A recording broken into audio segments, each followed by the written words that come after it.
Yo, what's up guys? Muli na naman tayo nagbabalik sa ating vlog. Yan. So, ang content naman natin ngayon ay gagawa tayo ng lanyard. Ang print na gagawin natin ay DTF. So, ito, makabago naman tong style na gagawin natin guys. Bihira lang may gumagawa na ito. So, tara, subukan natin. Let's go! So, ang una natin piprintan yung sa baba. Yung parang may extension niya sa baba. Yan. So kailangan kasi may logo siya. Yan. So piprinta natin. Bali nakasukat na yan guys, kaya dire-diretso na lang yung paglagay natin ng logo. Yan. So pass forward na lang natin ulit. So yan, tapos na. Ipipress na lang natin.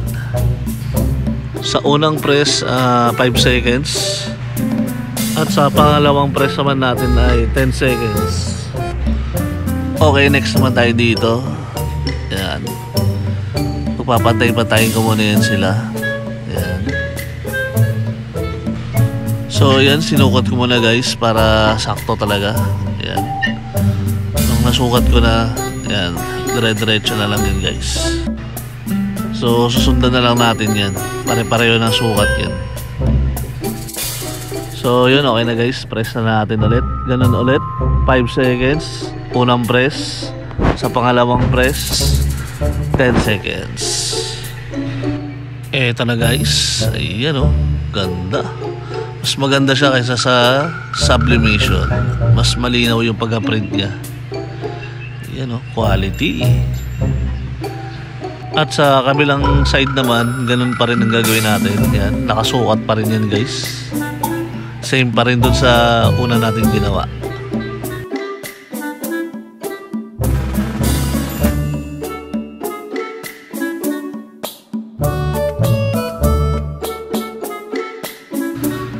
So yan, tapos na guys oh. Quality. So babuhin na natin siya guys.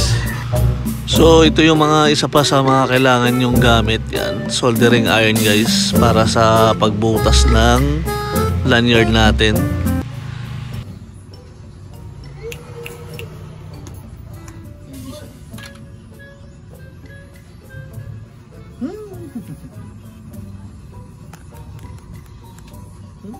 Kawal ka doon, no?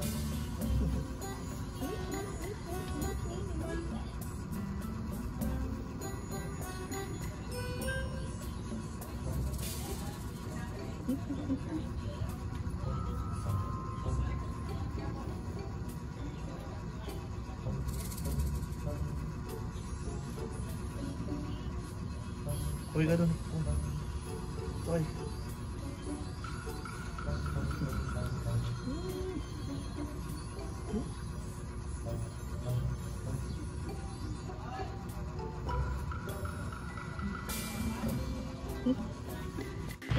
So yun, balik tayo sa vlog natin. Yan, aso ng kapitbahay namin yun.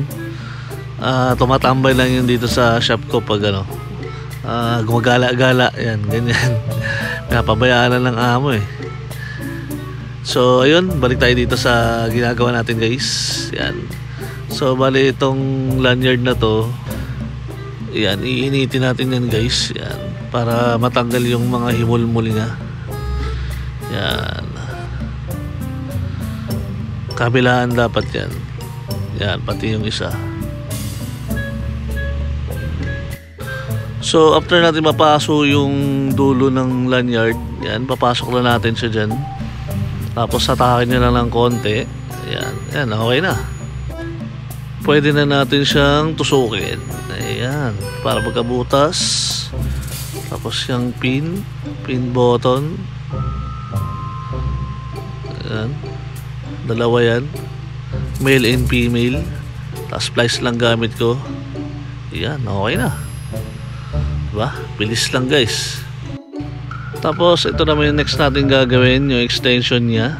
Yan, madali lang din. Ganon din ang gagawin natin. Yan, pagdugtungin. Pero make sure na nakapasok na yung hook bago nyo siya i-lock. Kasi pag nalock na yan at nakalimutan nyo yung hook, uulitin nyo ulit, gugupitin nyo na yan kasi ang hirap niyang tanggalin. So uulit kayo ulit. So kailangan kailangan napasok na yung hook na yan. So yan, okay na, diba? Ayos na guys, benta na.